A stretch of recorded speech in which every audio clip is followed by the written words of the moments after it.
κυρία Σαρακοστή. Τη λέγαμε κυρία Σαρακοστή επειδή κρατάει 48 μέρες μέσα στην ημέρα του Πάσχα. Από παλιά χρόνια οι άνθρωποι λύστευαν επειδή θυμόντουσαν το Χριστό που περπατούσε στην έρημο και προσευχόταν.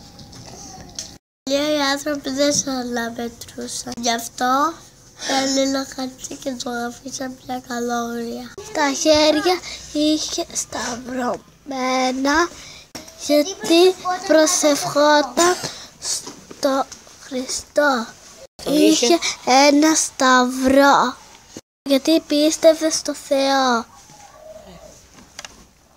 Όμως δεν της κάνει στόμα επειδή λύστευε.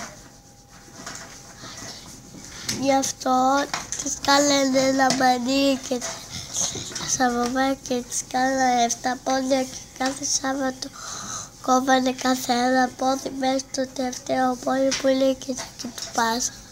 Και το τελευταίο το βάζαν σε ένα ξερό σίκο μαζί με τα άλλα.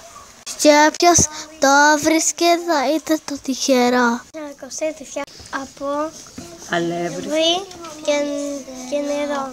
Είτε με χαρτόνι είτε με υλικά.